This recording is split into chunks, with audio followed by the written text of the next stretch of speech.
O assunto da aula de hoje é sobre reativos de carbono, que são espécies que não são, então, as tradicionais espécies de carbono que a gente encontra normalmente nas moléculas, onde o carbono se encontra com as tradicionais 4 ligações. Quando a gente estiver falando de reativos de carbono, então, a gente está falando de espécies, então, que tem menos do que 4 ligações e muitas delas, então, 2 casos delas, a gente vai ver que o carbono se encontra carregado. Existem 4 espécies de reativos de carbono, os carbocátions, os carbânios, os radicais de carbono e os carbenos. Num primeiro momento, então, a gente vai trabalhar com o carbocátion e o carbânio, que eu trago aqui para vocês, que são espécies que se formam pela clivagem heterolítica da ligação, ou seja, a ligação que o carbono faz com um determinado átomo, ela é clivada de maneira que um dos átomos leva os 2 elétrons e dá a origem, então, a um íon de carbono que pode ser positivo ou negativo. No primeiro caso, a gente vai trabalhar com espécies carregadas positivamente de carbono, que o próprio nome já nos remete a essa informação. Nós estamos falando de um cátion de carbono, então, por isso chamamos de carbocátion. Um carbocátion, então, ele se forma por uma quebra de uma ligação de maneira heterolítica. Ou seja, aqui o X representado ligado ao carbono, ele vai levar os 2 elétrons da ligação que ele compartilhava com o carbono, levando a formação de um carbono agora, que vai ficar com um par de elétrons a menos, apenas 6 elétrons, e, portanto, uma carga positiva. E o X, então, fica com menos, porque ele levou o par de elétrons da ligação que anteriormente ele compartilhava com o carbono. Então, essa espécie que nós estamos falando aqui é um carbono com carga positiva, é uma espécie altamente deficiente de elétrons, porque tem apenas 6 elétrons na camada de valência, e essa espécie a gente diz que ela reage rapidamente com o núcleo. Por quê? Quando eu estou falando, então, de um carbocátion, eu estou falando de uma espécie que tem carga positiva, e essa carga positiva se refere a uma espécie que tem próton a mais em relação ao número de elétrons que tem ao redor. Onde se encontram os prótons no nosso átomo? No núcleo. Então, quem vai reagir com um carbono positivo é alguém que goste de próton, de carga positiva de núcleo. Por isso, as espécies que reagem com o carbocátion são chamadas nucleófilos, que o próprio nome nos diz, louco por núcleo. Então, vamos representar uma reação, então, onde o nosso carbocátion vai reagir com uma espécie que é o nosso nucleófilo, que a gente representa normalmente assim. Então, nós falamos que essa espécie é um nucleófilo, porque é louca por louca por núcleo. Espécie louca por núcleo.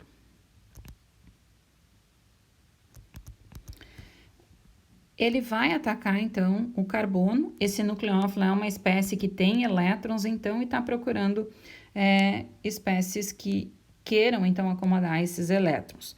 O nosso carbono com carga positiva, ele tem menos elétrons. Então, ele é uma espécie louca por elétrons. Por isso que o nome dado para esse carbocátion é uma espécie eletrofílica, um eletrófilo.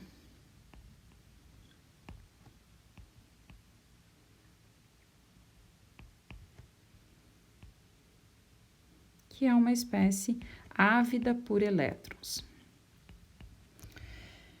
Então, o eletrófilo é sempre uma espécie que tem deficiência em elétrons, que está louca por elétrons, e o nucleófilo é uma espécie que tem excesso de elétrons e está louca por espécies carregadas positivamente. Quando essas duas espécies reagem, então, elas dão origem a uma nova ligação, e pela formação dessa nova ligação, então, nós temos o carbono novamente com as 4 ligações e não se encontra mais deficiente carregado. Caso a gente, então, parta para uma situação onde nós temos agora o nosso carbono, que sofre a quebra de uma ligação. Só que a quebra dessa ligação agora, ela acontece com o carbono ficando com os 2 elétrons da ligação que ele compartilha, e aqui eu estou exemplificando para um caso de hidrogênio. E aí a gente tem a formação de uma espécie com um par de elétrons, que é uma espécie, então, que vai ficar com mais elétrons do que prótons no núcleo, mais o hidrogênio que saiu sem os elétrons fica com carga positiva. Nós temos, portanto, nesse caso, a formação de um ânion de carbono, por isso que a gente fala carbânion, que é sempre que nós temos um carbono com carga negativa. Então, notem que nos dois casos nós temos um átomo de carbono com 3 ligações. Um contendo um orbital vazio, né? Apenas 6 elétrons, e no caso do carbônio nós temos uma espécie com 3 ligações também e um orbital com um par de elétrons.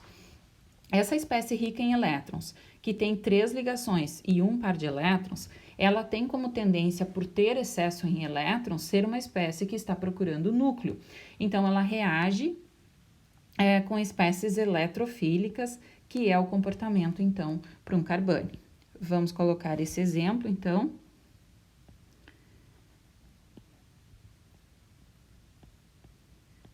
Um carbono com carga negativa, mais uma espécie que eu vou chamar de eletrófilo.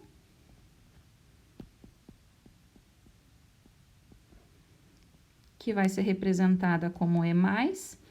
E nesse caso agora, antes o carbono de um carbocátion era atacado por alguém que tinha elétrons, agora é o meu carbono que tem elétrons.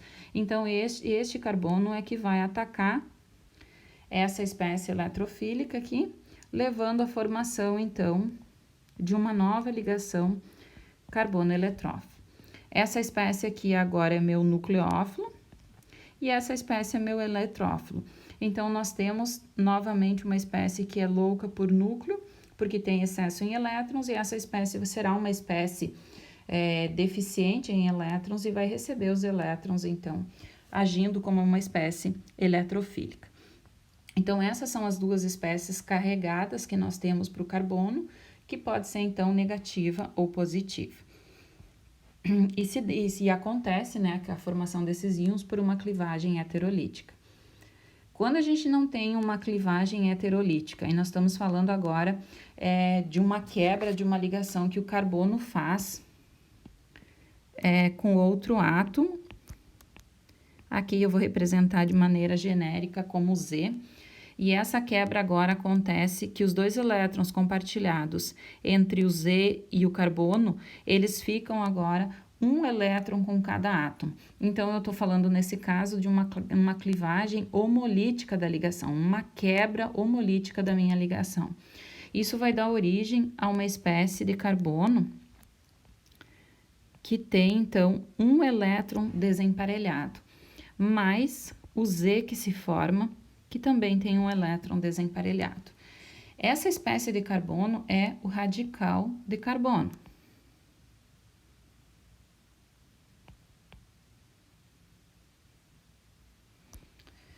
É uma espécie que apresenta 7 elétrons e que vai ter uma reatividade muito particular, é uma espécie muito reativa e que a gente trabalha com a química e o comportamento dessa espécie radicalar depois, no final do nosso curso, de maneira separada. Então, assim se forma, então não tem um método geral para a gente fazer, como a gente fez para o carbocátion e carbânion, qual é o comportamento de reatividade, porque tem uma reatividade muito particular e depois a gente trata de maneira separada. Nós também podemos ter um carbeno. Um carbeno, então, deixa eu só pegar um pretinho.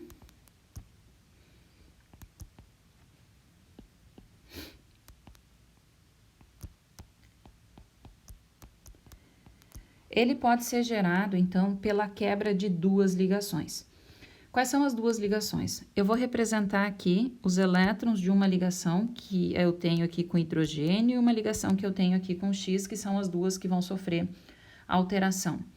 Nesse caso aqui, nós teremos uma ligação que vai ter quebra heterolítica, deixando os elétrons com o carbono, e a outra que vai ter uma quebra heterolítica, onde o X leva os dois elétrons da ligação que compartilhava com o carbono.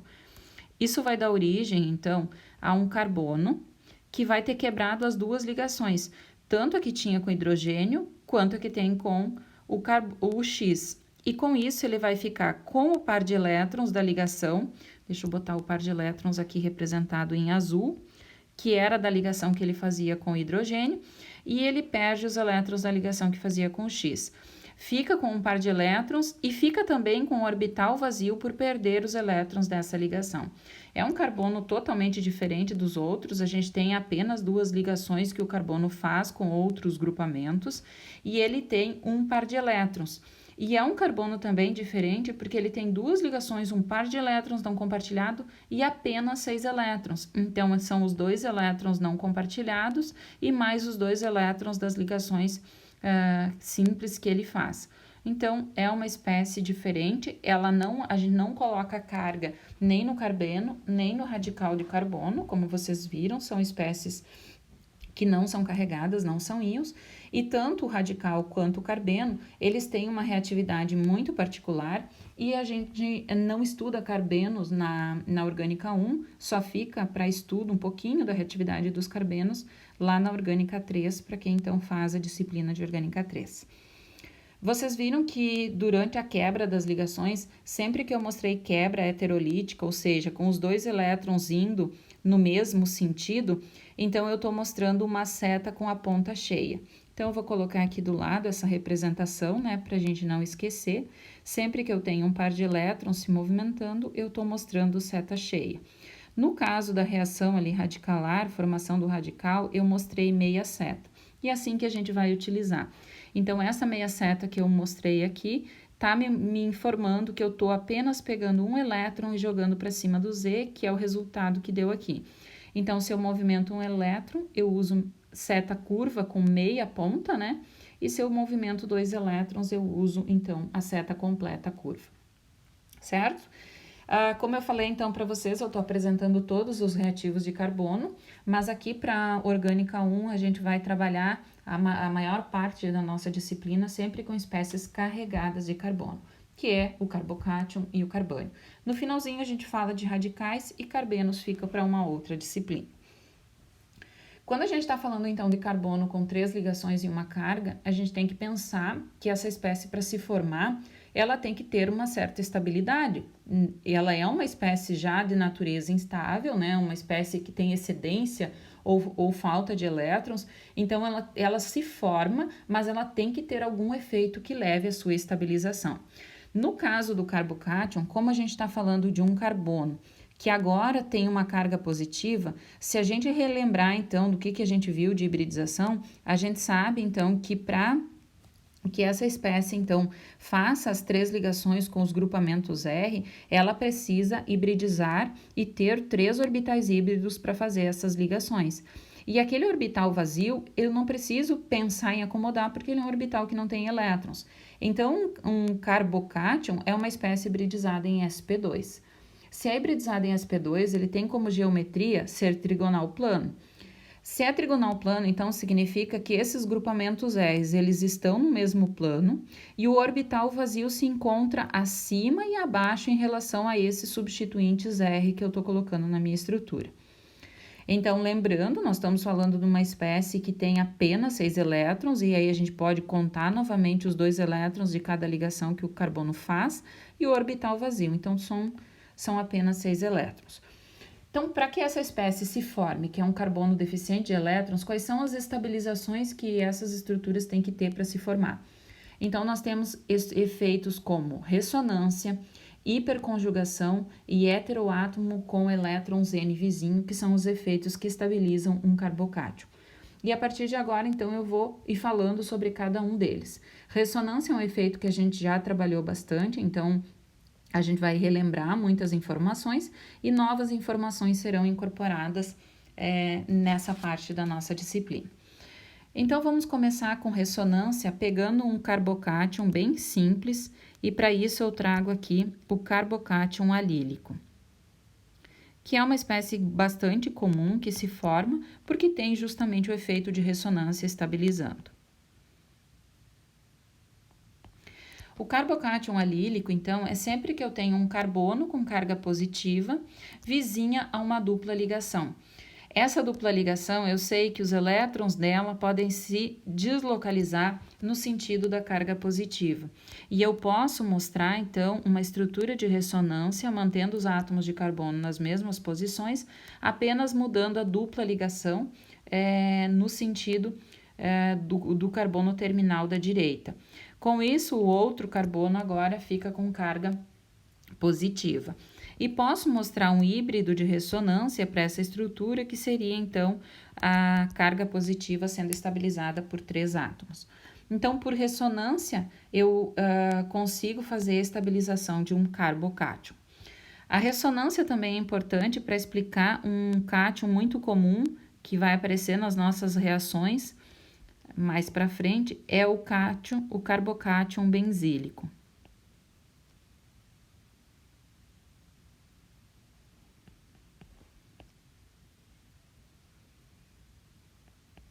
Que é sempre que eu tenho um carbono com carga positiva, vizinha então a um sistema ligado a um sistema aromático. Nós podemos então deslocalizar os elétrons da ligação que circulam dentro do anel, elas podem auxiliar a estabilização desse carbocátion. Eu estou deslocalizando elétrons π no sentido de uma carga positiva, então a gente sabe que isso é possível, e eu vou mostrar então as estruturas de ressonância para esse carbocátion. O carbono agora externo, o anel, fica com uma dupla ligação e a carga positiva vem parar dentro do anel. Uma nova deslocalização é possível, já que eu tenho uma dupla ligação vizinha a uma carga positiva, que dá origem a uma outra estrutura de ressonância, onde agora a carga positiva fica na extremidade contrária à dupla ligação externa. Por fim, aqui eu tenho ainda movimentações dessa outra dupla ligação, todas então participam, e eu fico com a carga positiva próxima novamente à dupla externa, que volta então a ter a carga positiva no carbono externo, quando eu mostro então essa deslocalização final. Então, a carga positiva ela é estabilizada não só pelo carbono que eu mostro inicialmente que tem a carga positiva, mas esse carbono pode contar com todos os elétrons π que os demais 6 elétrons do sistema aromático contêm. Então, não é um carbono que fica sozinho com o peso da falta de elétrons, ele pode então receber o auxílio destes que têm o sistema π, jogando elétrons no seu sentido. Então, ressonância é um efeito que ajuda e muito na estabilização de uma carga positiva. Mostrei, então, o caso de um carbocátion benzílico, né? Então, é sempre que eu tenho um carbono com carga positiva externa, né? Ligado diretamente ao anel. E a gente pode ter diferentes grupamentos ligados nesse anel aromático. Se eu tenho grupos que tenham característica de ter elétrons e jogar elétrons para o meu anel aromático, estes serão grupos que vão me ajudar a estabilizar um carbocátion. Agora, se eu tiver grupos que puxem elétrons para fora desse anel, eles vão fazer com que o anel fique ocupado com estes elétrons, deixando então de ajudar a estabilização deste carbocátion. Então, vamos ver um exemplo disso, então, que é quando eu tenho ligado no meu anel aromático um grupamento, por exemplo, metoxila. Eu posso mostrar a deslocalização de elétrons aqui.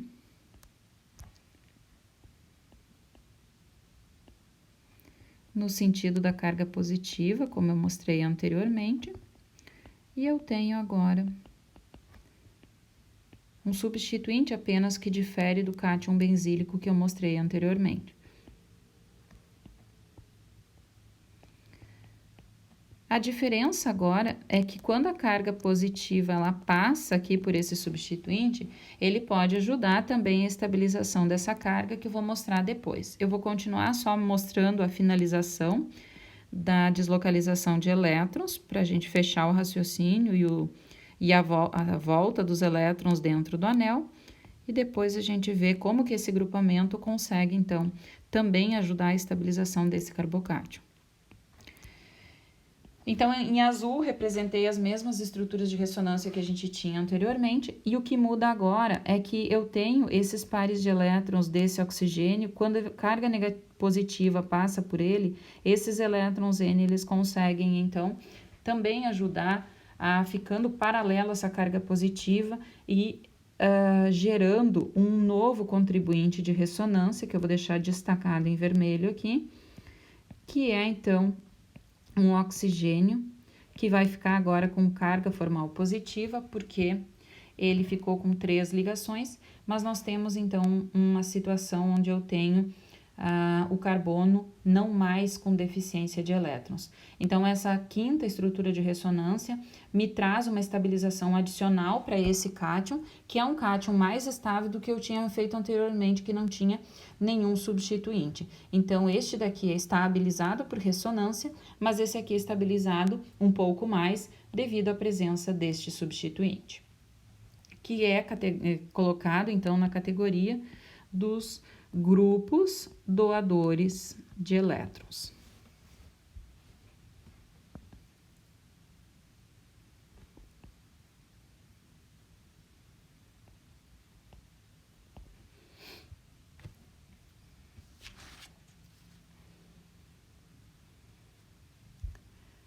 Um outro efeito importante que leva à estabilização de carbocátions é o que a gente conhece como hiperconjugação.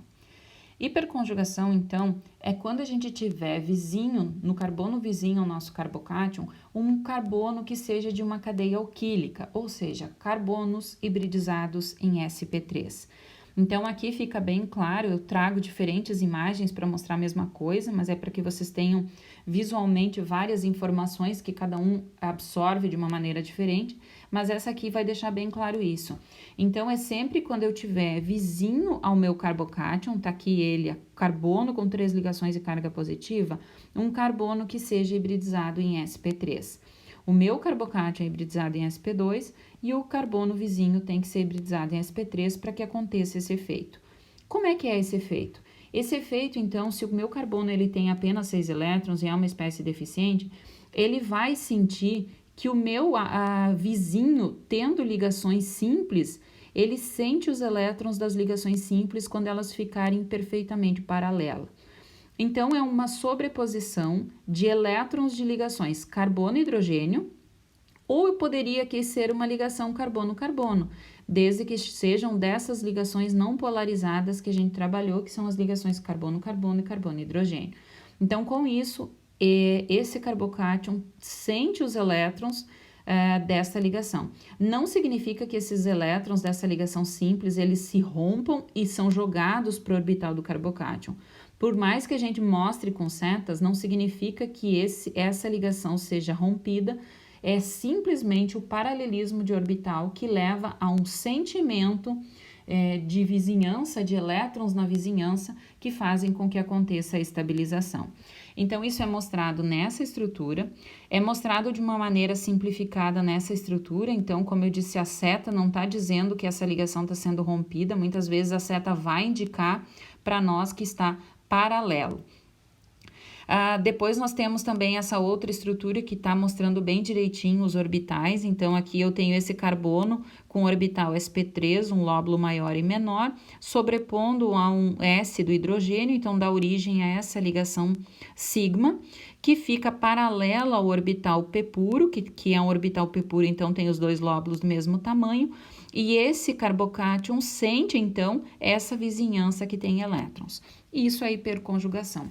Paralelismo a um carbocátion de uma ligação sigma, carbono-hidrogênio ou carbono-carbono, que dá a sensação de maior densidade eletrônica, então, para o meu carbocátion.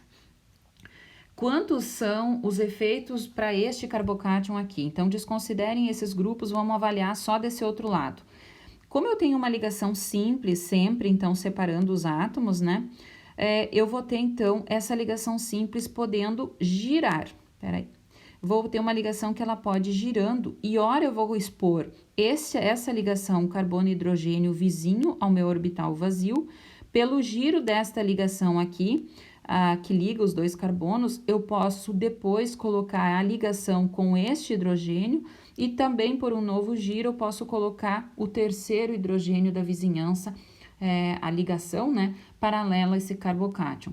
Então, para cada átomo de carbono que faz vizinhança com o meu carbocátion, que está diretamente ligado ao meu carbocátion, este sempre me dará 3 efeitos de hiperconjugação. Então, o efeito de hiperconjugação, quanto mais, será melhor para a estabilização desse meu carbocátion. Não é um efeito tão eficiente como é o efeito de ressonância, que realmente eu tenho possibilidade de jogar elétrons e ajudar a estabilização dele, mas é um efeito, então, que tem que ser considerado, e quanto maior ele existir, mais as chances, então, de eu ter a formação desse carbocátion, porque ele vai ser mais estável. Eu vou pegar aqui alguns exemplos de diferentes carbocátions, então, para ilustrar quando eu digo quanto mais efeitos de hiperconjugação, melhor. Então, eu vou colocar aqui num primeiro momento um carbono ligado aqui, não vou desenhar o carbono.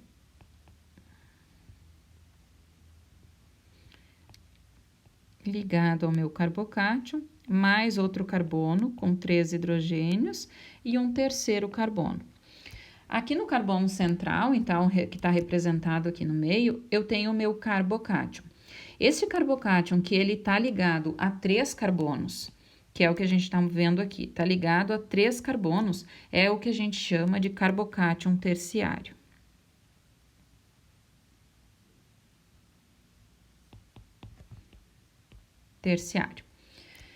Este carbocátion terciário, ele tem o carbono vizinho, cada carbono vizinho tem 3 ligações com hidrogênio. Então, é possível que cada uma dessas 3 ligações, em momentos diferentes, claro, fiquem paralelas a esse carbocátion. E este carbocátion, então, vai sofrer 3 efeitos de hiperconjugação de um lado desse carbono, mais 3 do segundo carbono ligado a ele e mais 3 do terceiro carbono ligado a ele. Com isso, então, a gente tem uma espécie de carbono que tem 9 efeitos de hiperconjugação, 3 de cada CH3. Quando eu mudo a espécie de carbocátion que eu estou falando, e agora eu falo que um desses carbonos ligados ao meu carbocátion é trocado por um hidrogênio, eu perco, então, 3 desses efeitos de estabilização e eu tenho um carbocátion secundário que é estabilizado apenas por 6 efeitos de hiperconjugação. Então, carbono com carga positiva em cima, normalmente a gente simplifica para dizer que é um carbocátion secundário. E aí, a gente tem apenas para um secundário, que é quando o carbono está ligado, o carbocátion está ligado apenas a 2 carbonos, nesses casos, apenas 6 efeitos de hiperconjugação. No caso de a troca, então, da não ligação agora com 2 carbonos e eu ter diretamente 2 ligações com hidrogênio, eu estou falando agora de um carbocátion primário, porque este carbono, então, está fazendo apenas ligação, o carbono do carbocátion está fazendo apenas uma ligação com outro carbono. Esse carbocátion primário, ele vai ter apenas 3 efeitos de hiperconjugação, que são devidos ao paralelismo das ligações σCH desse CH3 aqui. O último carbocátion que eu posso representar aqui para vocês é agora um carbocátion onde eu tenho o carbono ligado a 3 hidrogênios, que é o carbocátion metila que a gente já conheceu. Como ele não está ligado a nenhum carbono, ele tem 0 efeitos de hiperconjugação desse carbono sp3, que poderia, então, me dar a estabilização pelo paralelismo de ligações que ele faz com outros átomos. Então, eu preciso, para ter efeito de hiperconjugação, átomos de carbono hibridizados em sp3. E cada um desses átomos de carbono na vizinhança são contabilizados 3 efeitos de hiperconjugação. Então, é assim que eu avalio o efeito de hiperconjugação, que é um efeito mais modesto, mas que auxilia na estabilização. Então, de todos os carbocátions, eu posso dizer com certeza que um carbocátion terciário é muito mais estável do que um secundário e do que um primário, porque ele tem 9 efeitos de hiperconjugação. Um secundário tem apenas 6 e um primário tem apenas 3 e um carbocátion metílico não tem nenhum efeito de hiperconjugação.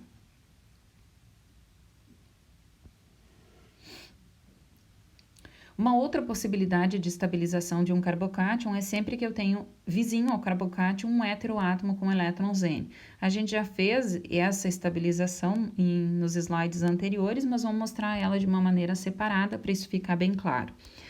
Antes eu mostrei lá dentro do anel a gente tinha um carbono ligado a um oxigênio e este estava ligado a um anel aromático, né? E quando a carga positiva ficava vizinha, eu mostrei a possibilidade dos elétrons não compartilhados do oxigênio ajudarem a estabilizar esse carbocátion. Então, naquele momento, eu já estava mostrando para vocês um heteroátomo com um par de elétrons não compartilhado, auxiliando a estabilidade de um carbocátion. Então, quando eu faço isso, eu passo a ter, então, um oxigênio com carga positiva, porque ele passa a ter 3 ligações, e eu tenho uma espécie muito mais estável. Então, se eu for analisar os contribuintes de ressonância, eu sei que essa espécie aqui é um contribuinte muito mais estável do que este contribuinte em que eu iniciei mostrando a estrutura. Então, eu vou provar isso para vocês. Vamos começar, então, olhando para o oxigênio nessa estrutura aqui, contabilizar os elétrons que esse oxigênio tem ao redor dele. Ele tem os elétrons que participam das ligações covalentes que ele faz com os 2 carbonos e mais o par de elétrons não compartilhados que ele tem, que são 2. Então, se a gente olhar ao redor, a gente tem 8 elétrons nesse átomo de oxigênio. E isso eu vou anotar aqui. Então, este oxigênio nessa estrutura tem 8 elétrons. E o carbono? Bom, o carbono é aquela espécie que a gente sabe que é um carbono com apenas 3 ligações. Mas como eu estou vendo aqui, este carbono está apresentado apenas com 2 ligações. Cadê a terceira? A terceira é uma ligação CH, que a gente aprendeu que muitas vezes a ligação com o hidrogênio ela não vai ser representada. E por que eu sei que não são 2 ligações CH que estão faltando aqui? Porque se eu colocasse 2, eu estaria com um carbono com 4 ligações e ele seria neutro. Então, eu sei que sempre carregado o carbono terá 3 ligações. Jamais 5, que eu gosto de frisar para que não aconteça. Então, quando eu olho para esse carbono agora, o meu carbocátion, eu vou contabilizar os elétrons das ligações que ele participa. E são 6 elétrons, a gente já viu que o carbocátion é uma espécie deficiente de elétrons. Então, são 6 elétrons no meu carbocátion.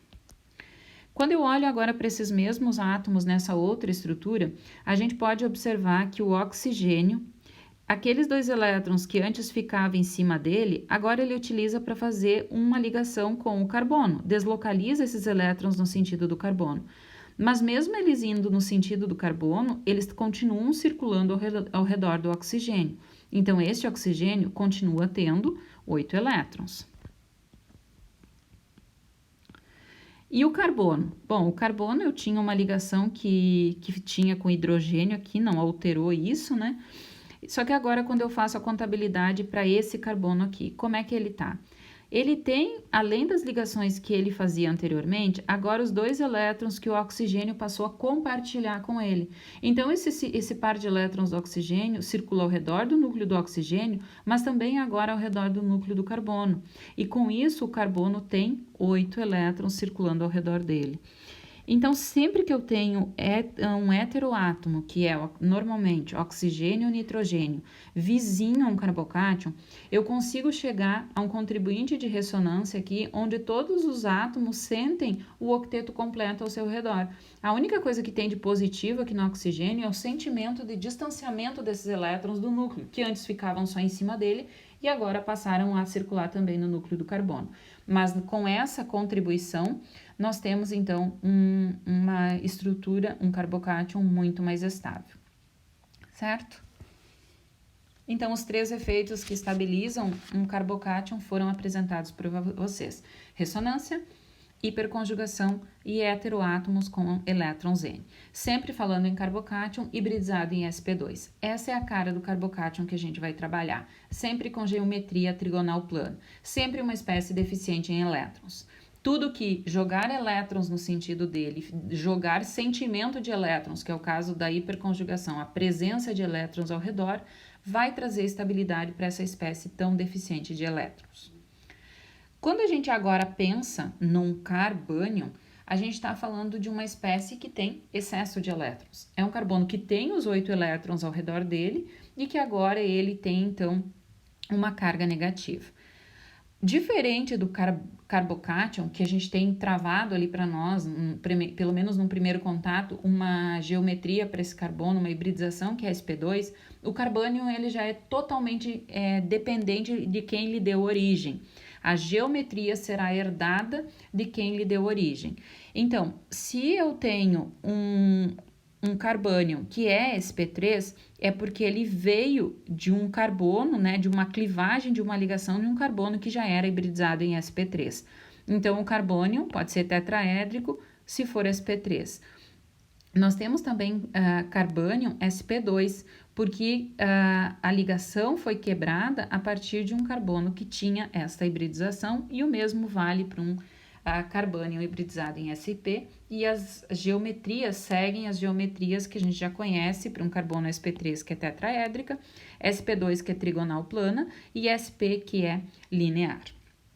Então, quando a gente olha para essas espécies de carbono com hibridização diferente, a gente sabe que elas não são carbonos exatamente iguais. O que muda, então, quando eu falo de hibridizações diferentes? Muda a quantidade de contribuição de cada orbital. Num orbital sp3, eu sei que eu tenho 25% de caráter S. Vou colocar aqui no fundo. E eu tenho 75% de caráter P. Então, essa é a proporção que eu estou trabalhando aqui. Quando eu vou para um carbônio hibridizado em sp2, eu sei que eu tenho em torno de 33% de caráter S, vou botar aqui 67% de caráter P. E um sp, eu já tenho uma proporção igual de contribuição dos dois orbitais, porque tenho uma parte de S e uma parte de P. Então, eu tenho características desse carbono em termos de mistura de orbitais diferentes. Qual destes está com esses elétrons excedentes mais perto do núcleo? Por que mais perto do núcleo que está me importando? Porque o núcleo é onde tem os prótons, o núcleo é positivo. Quanto mais esses elétrons forem acomodados em orbitais mais próximos do núcleo, mais esses elétrons terão estabilidade. Então, dos 3 orbitais que eu estou falando aqui para vocês, com essas características, eu sei que o que tem maior caráter S, que é aquele então que vai ter os orbitais mais próximos do núcleo, é o hibridizado em sp. Então, este será um carbônio muito mais estável do que um sp2 e muito mais estável do que um sp3. Então, quanto maior o meu caráter S, mais próximo do núcleo estão esses elétrons, mais estável será o meu carbônio. Vamos anotar isso.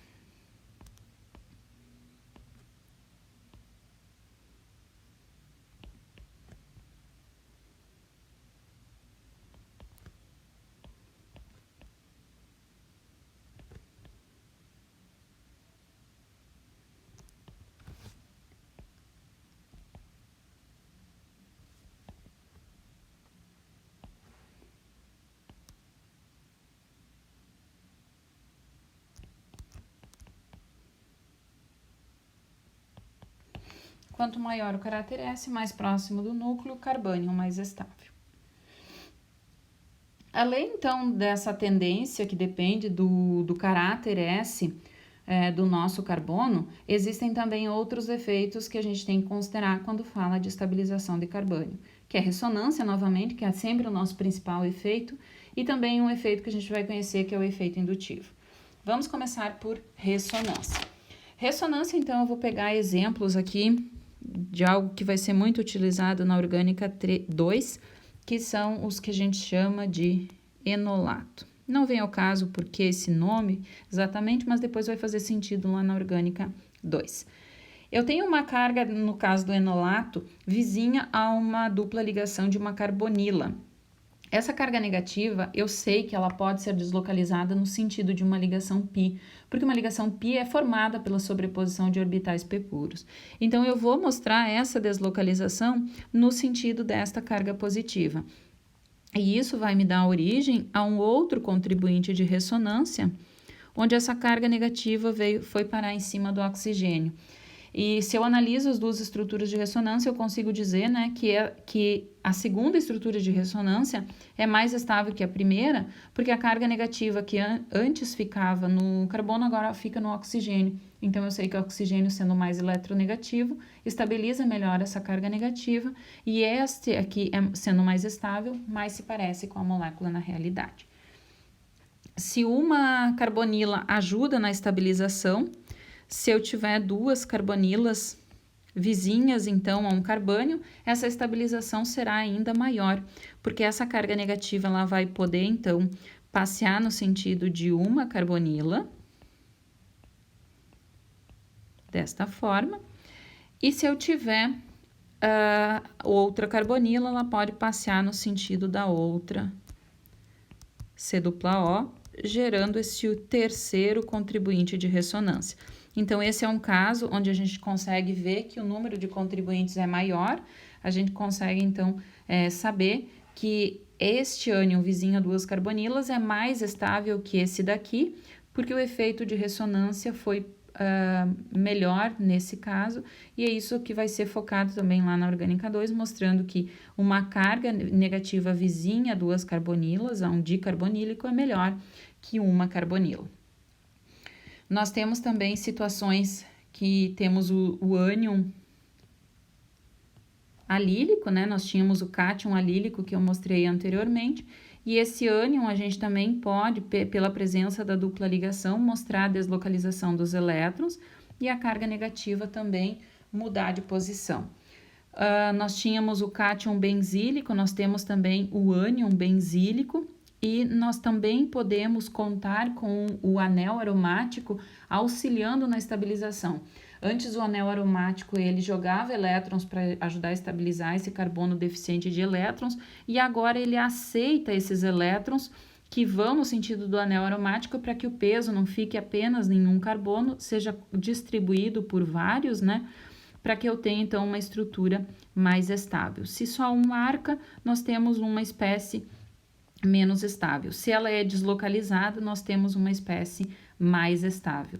Então, eu tenho agora um novo contribuinte de ressonância, que eu vou mostrando, então, a carga negativa passeando por vários átomos de carbono dentro do meu anel, e eu consigo, então, mostrar também aqui para o caso do ânion, como um ânion benzílico é estável também, porque eu posso contar com o anel para me socorrer com esse excesso de elétrons que o carbono ligado diretamente externo tem. Então, eu consigo ter estabilização por ressonância tanto para cátion quanto para ânion. Um outro efeito importante quando a gente leva em consideração estabilização de uma espécie que está com um par de elétrons não compartilhado, que é o caso do carbânio, é que se eu tiver na vizinhança átomos que tenham ligações polarizadas, eles vão me auxiliar na estabilização deste que está com excesso em elétrons. Então, para que eu tenha o que a gente vai estudar, que é efeito indutivo, eu obrigatoriamente preciso ter ligações polarizadas, que é o quê? Sempre que eu tenho uma ligação entre dois átomos e um deles sendo mais eletronegativo, puxo os elétrons para próximo dele. E aí, quem são os eletronegativos? São oxigênios, são principalmente os halogênios que a gente vai trabalhar com essa questão do efeito indutivo. Quando ele aproxima os elétrons mais próximos dele, o que acontece? Então, aqui nessa figurinha, também acho interessante ver isso, é que a gente tendo um halogênio numa determinada posição da nossa cadeia carbônica, ele vai puxar os elétrons no sentido dele, não só do carbono que está diretamente ligado, mas dos carbonos que seguem na cadeia carbônica. Então, isso vai fazer com que o primeiro carbono sinta muito mais forte o efeito desse átomo eletronegativo, mas os demais carbonos vão sentindo, claro que à medida que vai se distanciando, vai diminuindo este efeito da polarização dessa ligação, que é o que a gente chama de efeito indutivo, que é um efeito de retirada de elétrons ao longo de uma ligação sigma. Vamos para moléculas, então, para ver se faz sentido o que eu estou mostrando. E para isso eu pego, então, moléculas que são funcionalizadas com flúor, né? Ânions que têm um flúor na estrutura.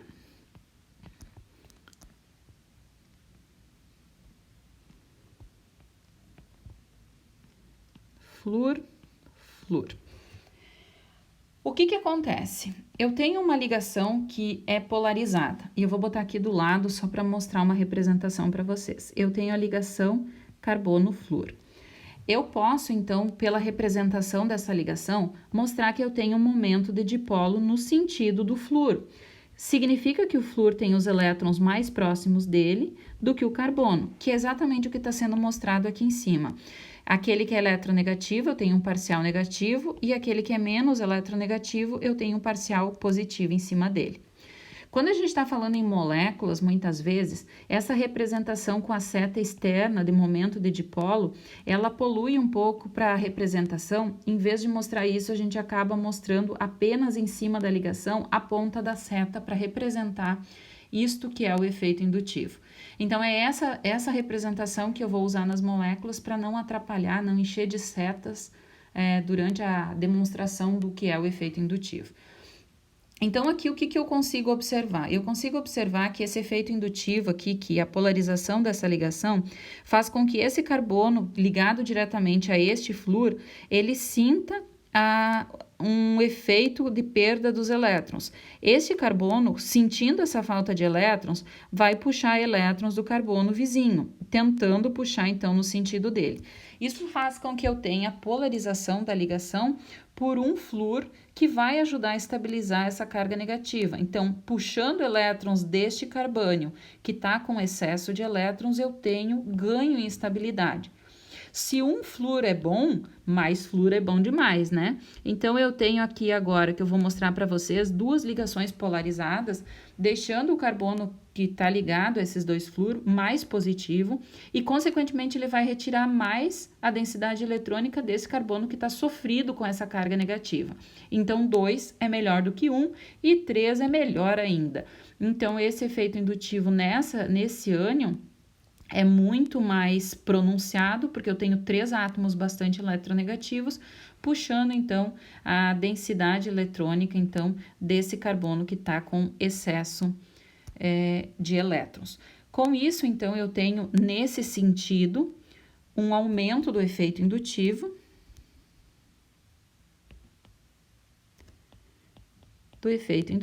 e o efeito indutivo traz estabilidade. Nesse sentido, eu tenho aumento da estabilidade.